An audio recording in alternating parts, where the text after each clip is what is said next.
एक बार बुद्ध के कुछ शिष्यों ने बुद्ध से पूछा, आप हमेशा प्रेम से भोजन करने को क्यों कहते हैं? आप भोजन संतुलित मात्रा में ही लेने को क्यों कहते हैं? यदि हम उस भोजन को प्रेम से न खाए तो क्या वह भोजन नहीं रह जाएगा? यदि हम बहुत अधिक भोजन कर लें तो क्या वह जहर का काम करेगा? बुद्ध ने कहा कि हम जैसा भोजन करते हैं, हमारे विचार वैसे ही बन जाते हैं। यह भोजन से बुद्ध का मतलब इन सभी चीजों से है जो भी हम लेते हैं, चाहे वह भोजन हो या जानकारी, यह दोनों ही चीजें हमारे जीवन को गहराई से प्रभावित करती हैं। बुद्ध अपने शिष्यों से कहते हैं, मैं तुम्हें एक छोटी सी कहानी सुनाता हूँ, इससे तुम्हें बेहतर ढंग से समझने में मदद मिलेगी। एक समय की बात है, एक साधु जंगल में अपनी कुटिया बनाकर रहता था। जो भी उनके पास अपनी समस्या लेकर जाता है, वे तुरंत उसकी समस्या का समाधान कर देते हैं। धीरे धीरे आसपास के गांवों से भी लोग अपनी समस्याओं का समाधान जानने के लिए उस साधु के पास आने लगे और वह सभी की समस्याओं का समाधान करते हैं। धीरे धीरे उनकी प्रसिद्धि गांव से शहर और शहर से राजधानी तक फैल गई। ऋषि की प्रसिद्धि उस राज्य के राजा के कानों तक पहुंची। तो एक दिन राजा अपने सेनापति और मंत्री के साथ उस साधु से मिलने गए। राजा ने साधु से कहा, महाराज, मैंने आपके बारे में बहुत चर्चा सुनी है। मैंने सुना है कि आपके पास हर समस्या का समाधान है, इसलिए मुझे लगता है कि हमारी राज्य अदालत में आपकी सबसे ज्यादा जरूरत है, जहां लोग हर दिन नई समस्याएं लेकर आते हैं। आप यहाँ जंगल में अपना समय क्यों बर्बाद कर रहे हैं? आपको यहाँ उचित भोजन भी नहीं मिलेगा। जंगली फलों को तोड़कर खाना चाहिए। पत्थरों पर सोना पड़ेगा। आप हमारे साथ हमारे महल में आएं, वहाँ आपको हर सुविधा दी जाएगी। खाने के लिए स्वादिष्ट व्यंजन होंगे, आप इनका स्वाद लीजिए। आप यहाँ अपना समय क्यों बर्बाद कर रहे हैं?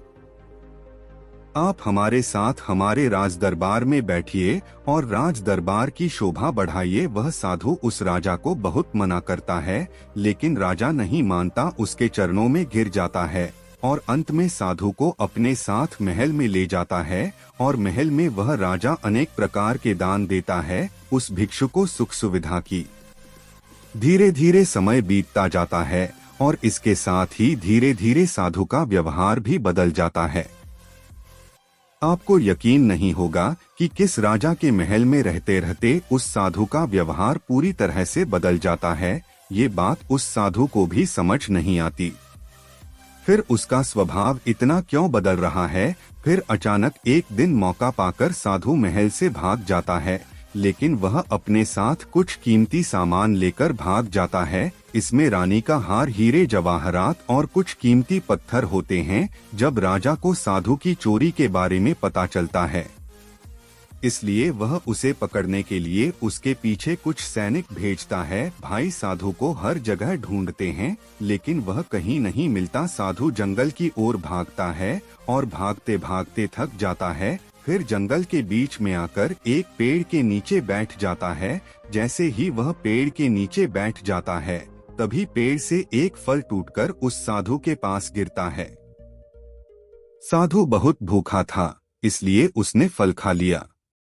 वह फल एक औषधि है जो पेट में जाने के बाद उसे बीमार कर देता है। यदि अनावश्यक रूप से दबा ली जाए तो यह शरीर को नुकसान पहुंचा सकता है।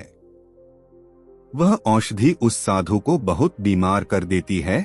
वह इतना बीमार हो जाता है कि उसकी मृत्यु होने वाली होती है और उसका शरीर लकड़ी की तरह सूख जाता है। अब उस साधु के मन में विचार आया कि मैं उस राजा का धन लेकर क्यों भाग रहा हूँ? मैं तो एक साधु था, न जाने मुझे क्या हो गया कि मैं यह धन लेकर व्यर्थ नहीं भाग रहा हूँ। यह विचार आते ही वह साधु आत्मग्लानि से भर जाता है। वह बहुत पश्चाताप करता है और महल में वापस चला जाता है और राजा का धन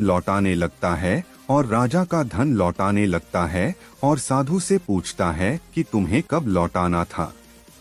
तो फिर आप यह धन लेकर क्यों भाग गए? यह सुनकर साधु राजा से कहता है, क्षमा करें महाराज, लेकिन पिछले कुछ महीनों से मैंने आपका भोजन खाया, इसलिए मैंने बिल्कुल आपके जैसा ही सोचा। उस पेड़ को शुभकामनाएं जिसने मुझे वह औषधीय फल दिया, उसे खाने से मैं बीमार हो गया, और जो कुछ मैंने तुम्हारा खाया वह उस बीमारी में चला गया, और तब मुझे एहसास हुआ कि मैं कितना गलत कर रहा था।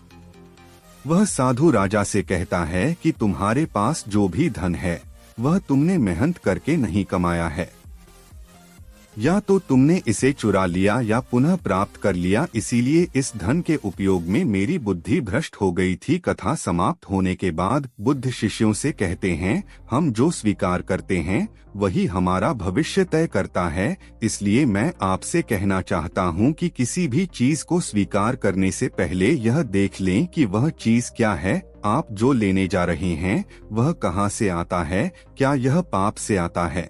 क्या यह क्रोध या ईर्ष्या से आता है या प्यार से आता है? क्योंकि आप जो भी लेते हैं, चाहे वह भोजन हो या विचार, ये दोनों तय करते हैं कि आपका भविष्य कैसा होगा। दोस्तों, मुझे उम्मीद है कि आपको इस कहानी से कुछ सीखने को मिला होगा।